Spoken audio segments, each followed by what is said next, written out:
So hello guys, Alicia nyo, nagbabalik ulit para sa ating panibagong video. So mga minamahal, meron tayong nalaman, na itong si Vice President Sara Duterte kuno ay lumagpas na daw po sa kanyang mandatory leave. Alam nyo naman kasi na hindi naman official trip, 'di ba? Ang pinupunta ni Vice President Sara Duterte sa ibang bansa, kundi personal trip.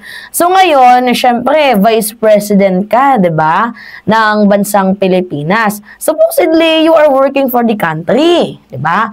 Kaso ang nangyayari, pumupunta si VP Sara Duterte sa ibang bansa, hindi naman para magtrabaho, 'di ba, kundi para manira, sirain ng pangulo, 'di ba, maliitin ang bansang Pilipinas. Naalala ninyo kung paano niya binaboy ang San Juanico Bridge na sinasabi niya na hindi naman yan yung tourist spots, 'di ba?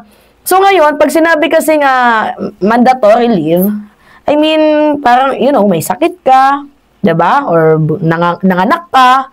Ganyan lang dapat ka short yung limit ng mandatory leave mo. Ang nangyayari kasi mukhang parang sa nakikita natin, travel Malaysia, punta sa ibang bansa, nakailang country na, The Hague, 'di ba, Australia. Wala namang ibang ginawa kundi manira. So ngayon may chika bebs sa atin na itong si VP Sara Duterte daw po ay lagpas na sa mandatory leave. Kung totoo man na lagpas ng mandatory leave na itong si VP Sara Duterte, may hiya ka pa ba? Sinusweldohan ka ng taong bayan, VP.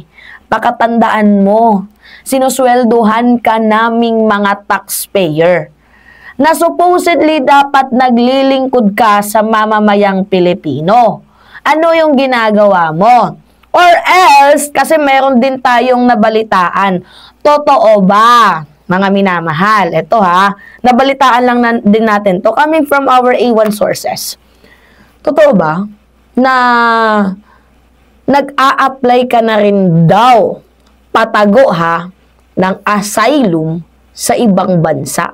Lalo pat nung lumabas ang balita, ang snitch, 'di ba, ni former Senator Antonio Trillanes na merong 3 warrant of arrest by the end of this year or early 2026 ang lalabas.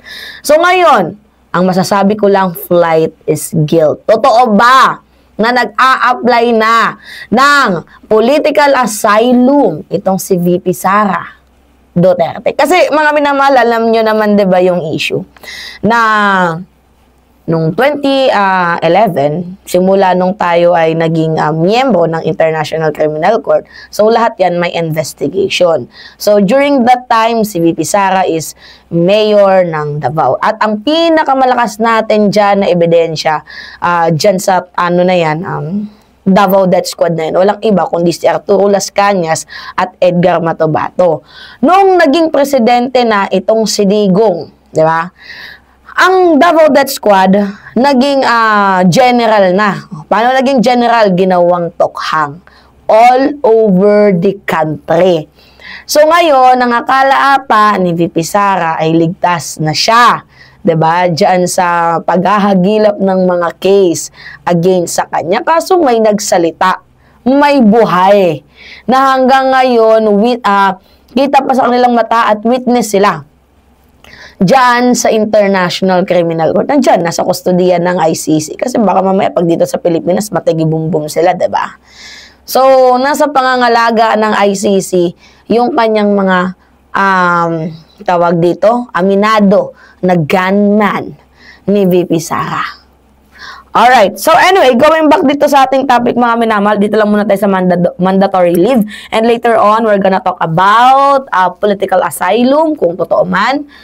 Itong, 'di ba, narinig nating eklavouche. So, alright, mga minamahal, eto, sige.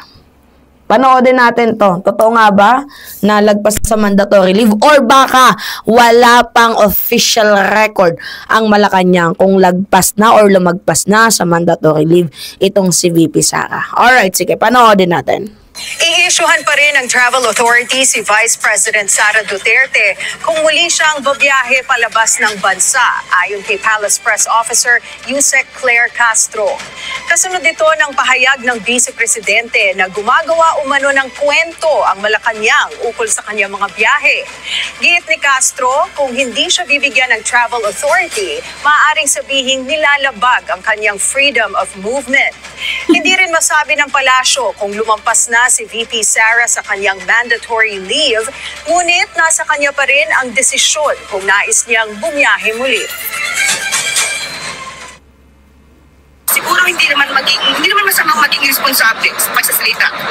Mas maganda sana na malaman niya kung ano sinabi natin bago siya sumagot.